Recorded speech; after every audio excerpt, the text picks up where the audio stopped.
muchas gracias por estar aquí hoy. Yo voy a empezar hablando un poco de cuál fue mi experiencia.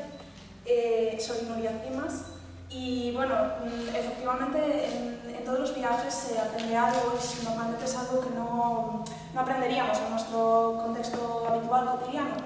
Pero para mí ha habido un viaje que ha sido el barco de la Juventud Mundial, que no puedo comparar con ninguna otra experiencia que yo haya tenido.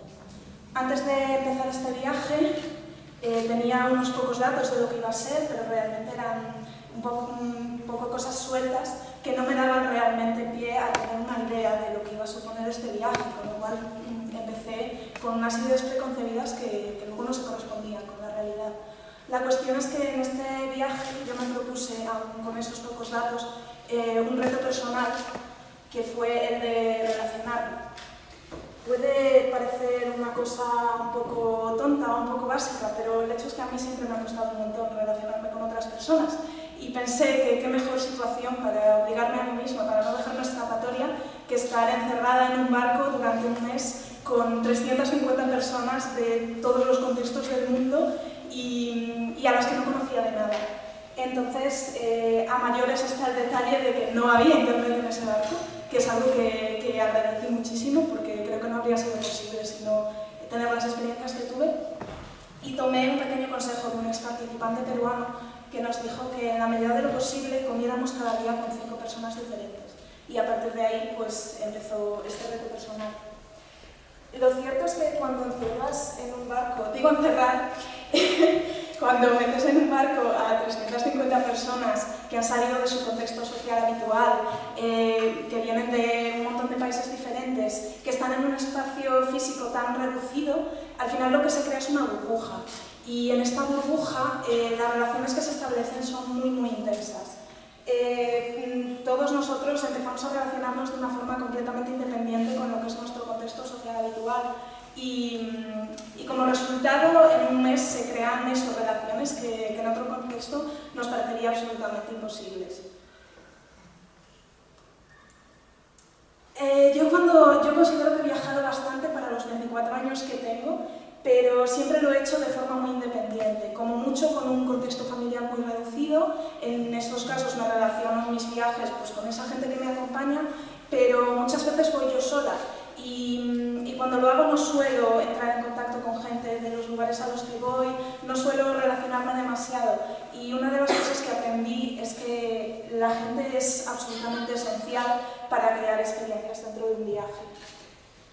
Además, en este caso, hablamos de un viaje con personas que sentían, en el caso de los japoneses era un poco diferente porque eran más, pero en la mayoría de los casos los grupos nacionales éramos una docena de personas por país y había mucho una sensación de deber de transmitir ese lugar del que provenimos cada uno, cuáles son nuestros orígenes y cuál es nuestra identidad, que está puesta muy de forma personal. Entonces existía un entusiasmo tremendo por parte de todos en compartir todas esas culturas, tanto la tuya propia como las que obtienes de todos los demás. Y eso creó una conexión increíble entre todos. Viajamos por 4 países diferentes de Asia durante un mes, pero para mí fue como si hubiéramos estado un año en ese barco y yo me sentí como si hubiera visitado hasta 12 países distintos. Por otra parte está el concepto de la diversidad. Cuando fuimos nosotros los españoles íbamos con una idea de mostrar una identidad nacional muy diversa, de que la cultura española realmente son muchas culturas españolas, pero lo que yo me encontré es que ese mismo mensaje de diversidad nos lo querían dar casi todo el mundo a nosotros. Y la cuestión es que no todo el mundo hablaba del mismo tipo de diversidad. Yo iba con una idea de mostrar lo diferentes que éramos todos entre nosotros y en la práctica lo que me encontré es que hay formas de diversidad que yo ni siquiera tengo en cuenta normalmente cuando pienso en el concepto de diversidad. Por otra parte, hablamos de un programa que da posibilidad de muchísimas situaciones diferentes. Hay contextos en los que cada uno tiene que valérselas por sí mismo individualmente para llevar a cabo, para salir del paso, digamos. Estuvo el caso del fin de semana que pasamos cada uno en casa de una familia japonesa y en ese caso tenías que buscártelas.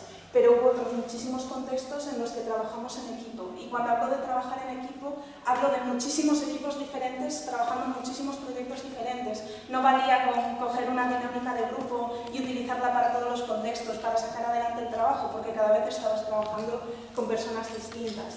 En el caso concreto del grupo español, aprendí unas cosas muy valiosas. Por una parte, aprendí el valor de la improvisación. La improvisación fue algo que nos sacó del paso muchísimas veces. Había momentos en que los programas eran inestables, la información no era exacta, y el hecho de ser capaces de improvisar nos ayudó muchísimo a salir adelante. Por otra parte, está la idea de equilibrar adaptabilidad y consenso. Ser capaz de ceder, de adaptar tus ideas a lo que otros miembros del grupo quieren que sea vuestro proyecto, contra asegurarte de que todo el mundo tiene la ocasión de aportar algo y estar seguro de que todo el mundo en ese grupo está de acuerdo con cuál ha sido el resultado final. Y creo que eso nos conectó muchísimo dentro del grupo español de una forma que no puedo comparar con relaciones que tenga con ninguna otra persona.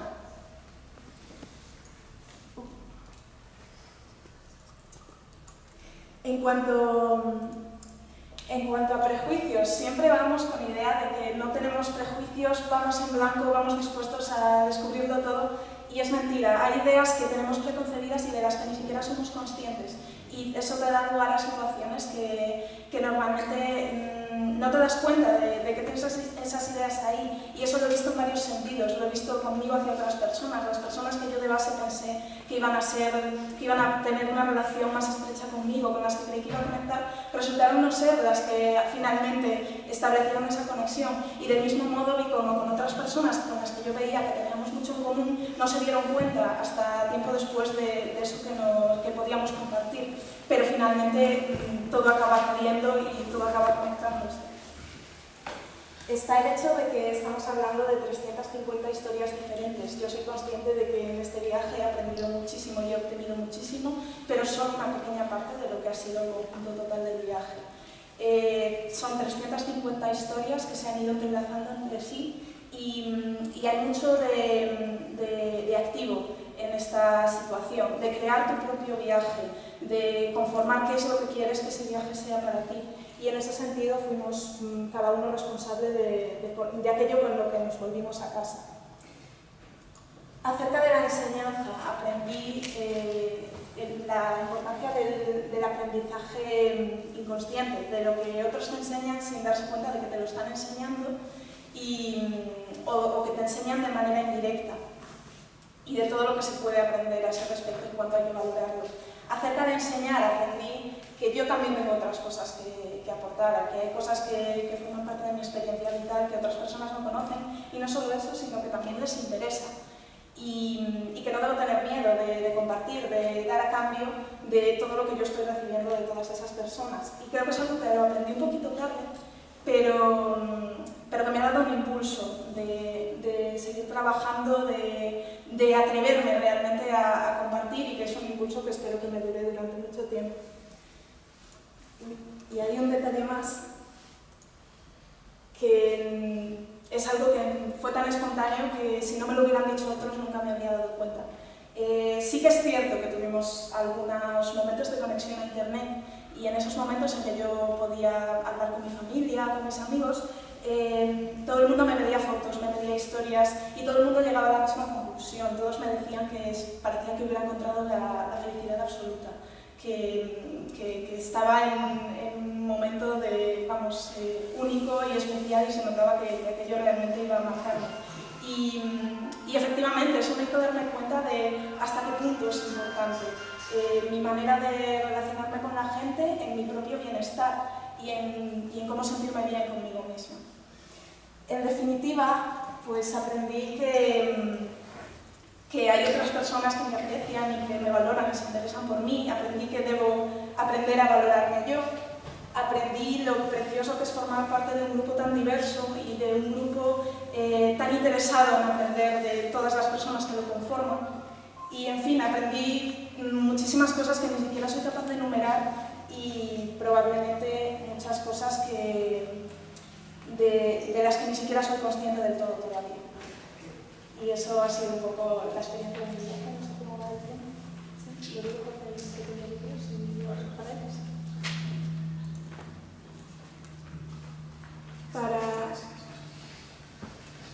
poder ofreceros un pequeño detalle de lo que ha supuesto.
Bueno, soy Pablo, yo también participé en el Banco Mundial de la Juventud y he querido empezar por esta canción porque para mí la música fue un elemento muy importante en el barco. A la hora de comunicarme con tantas culturas diversas, considero que la música fue un elemento de cohesión que para mí fue muy importante. Entonces, la canción que he cantado fue como un himno que compusimos entre todos los países y he querido compartirlo con vosotros. Como bien podéis notar por mi acento, yo provengo de Andalucía y bueno, y quería contar unas pinceladas de cómo fue para mí el viaje. Y cuando Rebeca me comentó si quería participar en las charlas de nómadas, para mí recordé un momento en el cual estaba hablando con Luis, con nuestro compañero de Madrid, y hablábamos de lo difícil que iba a ser cuando llegásemos a España compartir la experiencia subjetiva del viaje, ¿no? Las cosas que no se pueden expresar con palabras y que nos marcaron. Y bueno, y como cuando estaba preparando la charla me acordé de esa conversación, recordé lo difícil que ha sido de estructurar un poco la charla para mí, así que he decidido hacer una estructura un poco loca, un poco desestructurada, a la que he dado un título bastante rimbombante que se llama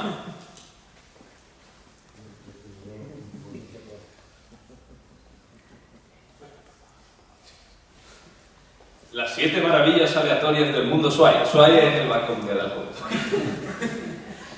Voy a contar cosas muy random. El título se llama... el título tiene varios elementos. Son maravillas porque para mí fueron todo cosas que me resultaron maravillosas. Son aleatorias porque no tienen ninguna relación entre sí, pero todas formaron parte de mi experiencia subjetiva del barco. Y os voy a contar. el primer punto de las 7 maravillas es la comida. Yo nunca había estado ni en Japón, ni en Singapur, ni en Sri Lanka, ni en India. Son 4 países que desconocía. Y la experiencia gastronómica de estar en todos esos países fue maravillosa, la verdad. Me encantó toda la comida que probé allí, toda la comida que teníamos en el barco, además, que era comida internacional. Pero si tengo que destacar más que una cena protocolaria de banquete y tal, lo que a mí más me gustó fue... Bueno, Nuria destacó antes que estuvimos un día con una familia japonesa y cuando estuvimos con esa familia japonesa, pues hicimos varias cosas. Esta es mi familia. Me llevaron a coger naranjas de su huerto, me llevaron a pescar. Ese soy yo. Y bueno, después de pescar hicimos una serie de... hicimos el almuerzo con lo que habíamos cogido del mar de los peces y un sukiyaki que estaba súper bueno. Y yo, más que esto que veis aquí, que sería una cena protocolaria del barco, que tenía, bueno, comida súper rica, yo destacaría ese almuerzo que tuve con la familia, que para mí fue muy especial. La segunda maravilla que destaco son que en el viaje a Japón descubrí que hay peces que vuelan. Eso era algo que no tenía ni idea. Y bueno, estaba en la cubierta del barco y había un grupo de personas muy excitadas y digo, ¿qué pasa? Y miré por debajo y había eso, había unos peces volando. Y he traído un vídeo maravilloso.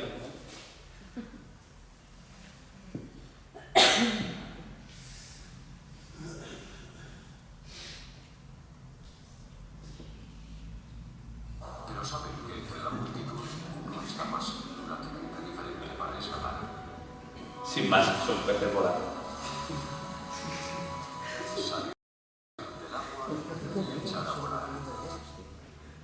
Vale.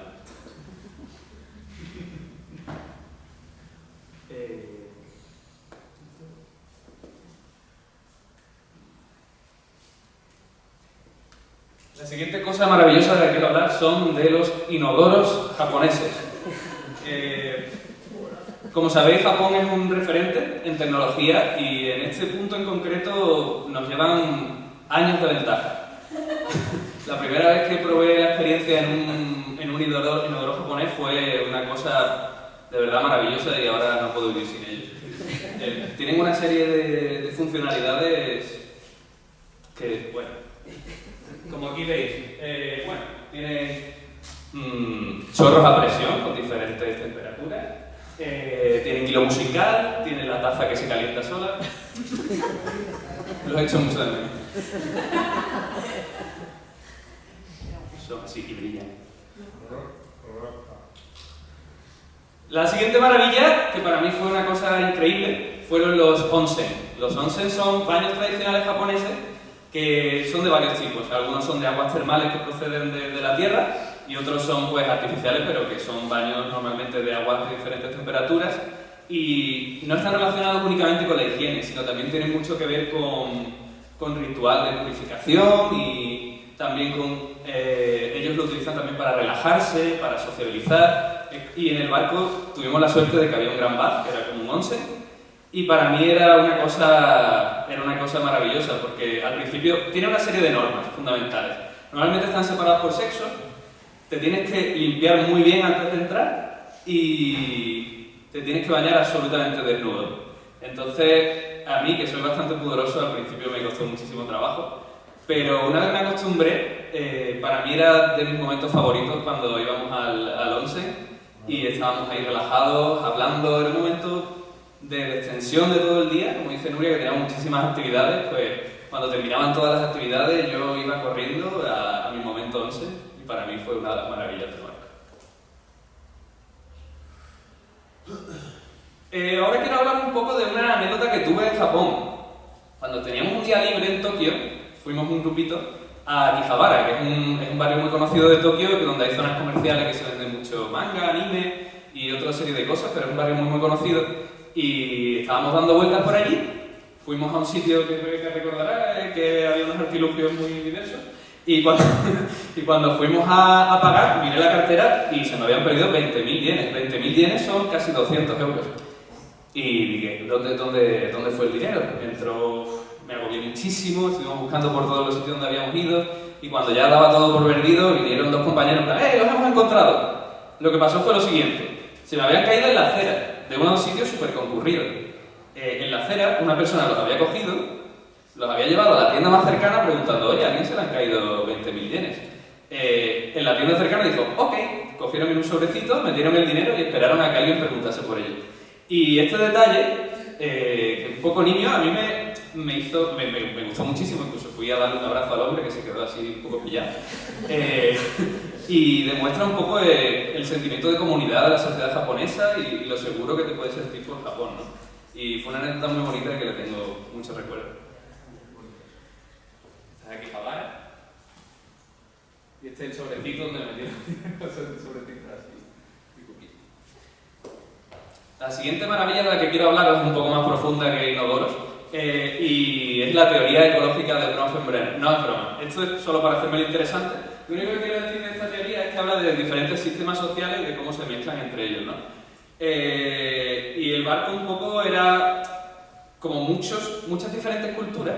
Como bien dijo Nuria, eran 300 personas en total, 240 jóvenes que compartíamos un mismo espacio y la manera en la que nos influimos unos a otros, la manera en la que compartíamos experiencias, sueños, inquietudes, conversaciones, reímos, lloramos, cantamos, todo, para mí fue algo increíble.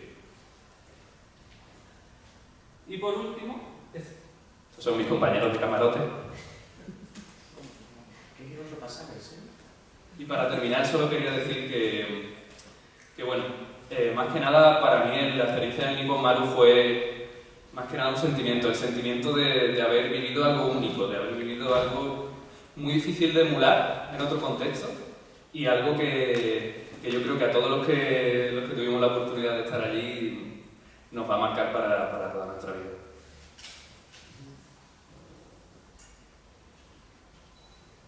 Y eso sería todo. Arigato. Vamos ahora con Rebeca, la líder de este grupo.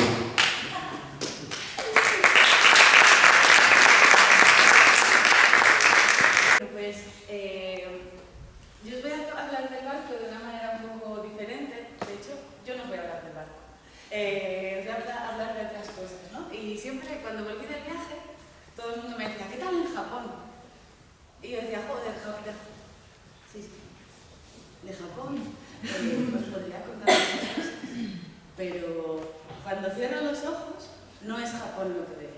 Entonces os voy a dejar de fondo lo que para mí es la memoria de ese viaje.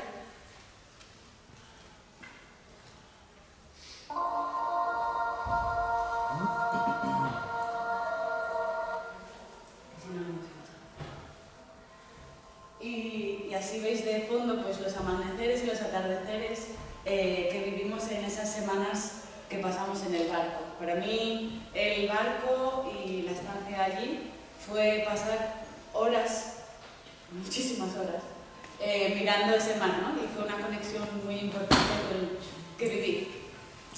Dicho esto, yo siempre digo que la gente tiene una maleta. Y yo tengo todas estas, pero os he traído esta. Las maletas son cosas con las que vivimos, en las que metemos cosas que se quedan, cosas que aprendemos y nos acompañan siempre, y cosas que se quedan un poquito de tiempo. Y yo tenía mi maleta, tenía una maleta cargada de cosas. A saber, pues yo ya había vivido en Italia, ¿no? Ya había hecho pizza y pasta. Pasé unas cuantas veces por Polonia también. Estuve un par de veces en Túnez y varias veces en Turquía y en Ucrania también. ¿Y por qué os cuento esto? Pues uno, para que os deis cuenta que tengo un problema de almacenaje grande, y dos, porque mi maleta no estaba vacía. Yo ya sabía que hay un choque intercultural, hay un aprendizaje derivado de ese choque, y no iba de cero, no partía de cero, que hubo mucha gente que sí que es verdad que partió de cero y para ellos fue como ¡buah!, ¿no? Viajar muchas veces nos cambia la perspectiva de las cosas. Por ejemplo, voy a poner un ejemplo. Si yo os preguntara dónde está ambientado Aladín, ¿cuántas personas dirían que en Egipto? Levantar así la mano, como un poco interactivo. Nadie. A ver, Alex, has levantado la mano. ¿Egipto? ¿Irak? ¿Alguien dice Irak? Oh, vale. ¿La India? En realidad Pontifi se lo inventó todo, pero esto es una conversación que tuve con un egipcio que yo le dije, no, Aladín tiene que venir de Egipto, ¿no? Porque es arena. Y arena es Egipto. Y dice, el Sáhara, no, tiene que ser Egipto. Y el viajar es esto lo que nos da, ¿no? En realidad, Aladín se basa en el ladrón de Bagdad, o sea que sería Irak, pero no querían poner la arquitectura de Irak, entonces metieron la de la India y es todo un mezclado y no sabemos de dónde viene. ¿Vale? Pero, aunque no sepamos de dónde viene, reflexionamos. Pues, con todo y con esto, me fui al barco con mi maleta y mi charla, lo que yo os quiero contar es cosas que aprendí viéndonos a los españoles a través de otras personas, ¿vale? Y es absolutamente subjetivo, no os quedéis con nada de lo que voy a decir, porque depende de mí, de mi momento vital, de mi grupo, de la gente que me rodeaba, de las cosas que me transmitieron, y no digo que sean verdades absolutas, ni mucho menos, pero sí son reflexiones que me llevo y que me acompañan junto con otros aprendizajes. Obviamente eran 11 países, 10 más nosotras, y no puedo decir que aprendí de todo el mundo, aprendí de sus culturas, sí, de todo el mundo, pero no de nosotros mismos. Entonces me he quedado con algunas cosas que os quiero transmitir. Y lo primero viene de Perú y México. Tuve la suerte de compartir la experiencia con mi compañera Mónica. Muchas experiencias diurnas y nocturnas, pero pocas. Y lo primero que os diría sería que eso de que los españoles sabemos hacer la fiesta, la reyes, mentira. Coge mexicanos y peruanos, el tequila y el mezcal, y hablaríamos de nómadas de la noche, que no es el día hoy. Pero algo que sí que aprendí y que descubrí o redescubrí es que sigue habiendo un problema muy grande y algo que no hemos reconocido con el tiempo, y es todo el tema del colonialismo. Y nosotros pensamos que está atrás, a veces se oyen voces el día de la hispanidad, pero hay una herida muy grande, y en mi convivencia con la gente de esos países comprobé que es algo que ellos siguen teniendo muy presente. Entonces me pregunto si no convendría que muchas veces nos sentáramos para hablar de algunos temas. Porque al final lo que eso te genera es momentos de opacidad cuando estás teniendo una relación con las personas de ese país, muchos comentarios vetados que responden a cosas de hace 500 años, pero que nunca nos hemos sentado a hablar juntos. Y de ahí me voy a Sri Lanka, y desde Sri Lanka os quiero enseñar dos cosas maravillosas. Uno, que los chicos se ponen falda. Que pensábamos, ¿no?, que Miguel Bosé era la repanocha en los 80, yo recuerdo esa imagen de Miguel Bosé cantando con falda. Pero esto es normal, ¿no? Se ponen falda. Fue uno de mis descubrimientos. Esto es un pijama de Sri Lanka. Es que luego me voy a poner otro, entonces, porque al final voy a parecer como el que cuando lo viste Drew Barrymore. Entonces me voy a quedar con unos pendientes muy parecidos a los que se usan a India. En Sri Lanka, cuando fuimos allí, nos dijeron, en Sri Lanka basta con que sonrías y todo el mundo te entiende o te hace entender. Y me pareció tan bonito, ¿no?, que digan eso de ti, de un país, que digan que sonriendo se arreglan muchas cosas. Ojalá se dijera eso de otros países. Nos llevaron a ver el Consejo de la Juventud de Sri Lanka y me pareció el sitio más espectacular que he visto jamás. Y me pregunto, ¿no?, Sri Lanka, un país en vías de desarrollo que tiene una apuesta por la juventud enorme, con un complejo brutal, y nosotros vamos a cerrar el Consejo de la Juventud de España dentro de un mes porque no hay ningún apoyo desde las políticas de nuestro país, ni tampoco desde los territorios, hacia los jóvenes, y cómo esa balanza, ¿no?, de cómo en un sitio en vías de desarrollo se apoya tantísimo a la juventud.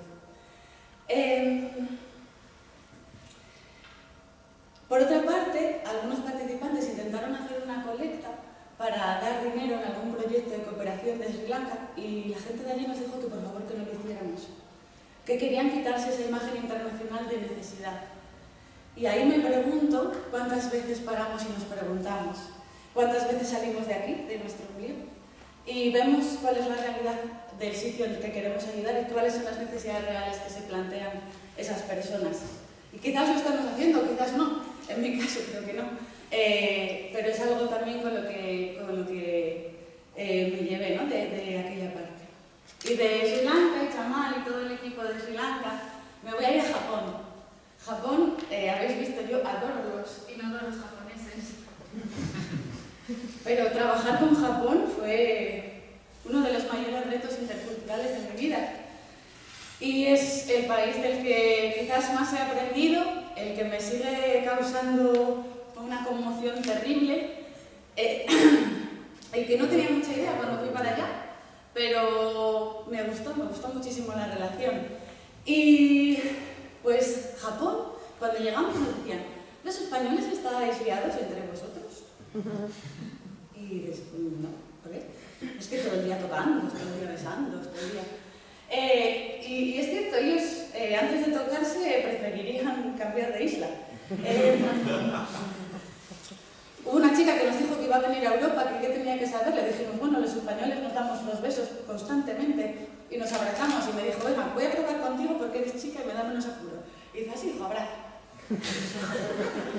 Y entonces yo la abracé, y dice así, y la chica me dijo, ¡no! Y se tiró al suelo y me dijo, no puedo. Y esto de verdad que pasaba así. Entonces, pues yo me alegro mucho de esa manera de ser que tenemos, ¿no? De estar hablando con alguien que no conocemos de nada y quitarle una pelusilla que tiene en el hombro. Yo soy la mítica de la pelusilla o del pelo, ¿no? Ese contacto que nos hace mucho más cercanos, mucho más humanos.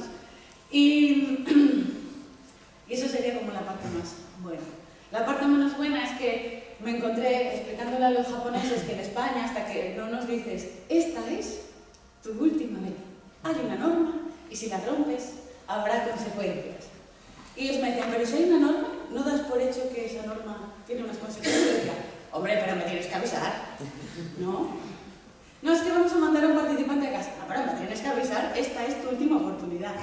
Y es un poco, eso habla un poco de nuestra herencia, esa herencia del Lazarillo de Tormes, ¿no? Que llevamos, y que esa picaresca española que a mí por momentos me parecía cansina, no solo nuestra, sino de otros países, y que habla mucho de nuestra sociedad y muchos problemas en los que nos encontramos actualmente, a todos los niveles y en todas las clases. Y me voy con Oman rápidamente, y de Oman pensé que iba a aprender un montón sobre el género, y en Oman también llevan falda.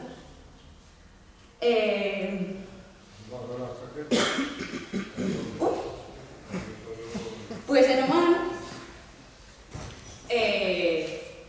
me encontré con la situación de que nos llevábamos muy bien, tanto Mónica como yo, con su líder, pero no estábamos a favor de muchas de las cosas que hacía con sus chicos, cosas que se hablaban en corrillos, que si los chicos no podían estar con chicas, que no podían hablar, que no sé qué. Y claro, ahí, visión feminista, te pones ahí y le dices a Said, chico, me caes muy bien, pero te tengo que decir 4 cosas.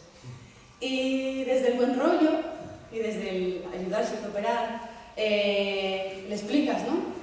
Y él me dio 2 respuestas. Me dijo, no tienes ni idea de cómo es mi cultura, lo cual tiene toda la razón, no tengo ni idea de cómo es Oman, pero mi situación, mi zona privilegiada en la que vivo me da me hace creer que puedo decir lo que me pase por la cabeza, que seguramente algunas cosas sí que serán ciertas, pero otras cosas parten de la ignorancia. Creo que muchas veces hablamos sin conocer la complejidad de una cosa. Y la segunda cosa que me dijo fue, tú no entiendes mi cultura igual que yo no entiendo el problema que tenéis los españoles con los símbolos. Y es verdad, como Nuria os dijo, tuvimos que representar a España muchas veces y hubo un problema evidente de no sentirse reconocido. A mí me parece que es algo que nos dijo nada raro, ¿no? Que a veces, antes de identificarnos con una bandera o con un himno, nos identificamos con otras cosas o no nos identificamos con nada. A mí no me gusta ni la bandera azul de las playas en verano, no me gusta ninguna bandera, no es que no me guste la española en concreto, la asturiana, no es un tema de independentismo, es un tema de no vernos representados. Y eso fue una de las cosas con las que tuve que lidiar y que me resultó verdaderamente complicado de explicar a la gente y asumirlo yo y el grupo con el que estaba. Y bueno, de ahí lo enlazo con Sudáfrica. En Sudáfrica, que no me gustan las banderas, pero era lo único que tenía. Sudáfrica, una mañana se despertaron y se enteraron de que su presidente había renunciado al cargo por varios casos de corrupción. Y se pusieron a llorar y nos pidieron si podíamos poner el himno para cantarlo con nosotros y celebrar ese momento. ¿Os lo imagináis vosotras? Cantar no, porque nuestro himno no tiene letra. Pero, bueno, Marta Sánchez lo ha intentado, pero ¿os imagináis que algún político renunciara a su cargo y que la gente saliera y lo celebrara con signos que en otros países pues hablan de independencia, de revolución, de hechos históricos importantes para ellos? Yo no me lo imagino. Y es que otra cosa de la que me he dado cuenta es que hemos perdido la fe muchas veces en los cambios y en los procesos. Es que como en Matrix lo tenemos aquí metido, ¿no? No sé qué ha pasado, en qué momento nos dimos cuenta de que esto ya no podía cambiar. Y también pues me dio un poquito de tristeza el pensar en estar en esa situación y compartir esa felicidad con ellos, sabiendo que probablemente sea algo que yo de momento no vaya a vivir. Y cierro ya con el equipo de España, porque les pregunté, a ver, nómadas, ¿qué voy a decir que aprendimos dentro del grupo? Y ellos me dijeron que lo que más habían aprendido era el tema de la comunicación, que hablamos mucho, los españoles, pero no hablamos muchas veces de cómo nos encontramos, y que allí tuvieron un espacio en el que podían hablar y decirse cómo estaban, y buscar la manera de decirnos las cosas sin intentar herir al de al lado, sabiendo que se podía hacer daño. Y que eso para ellos había sido el mayor aprendizaje que se llevaban del viaje. Y ya para terminar, voy a acabar con una cita de un nómada que va a venir al final del día, de Roberto Valle, que fue una cita que me encantó y que me la hago un poquito mía.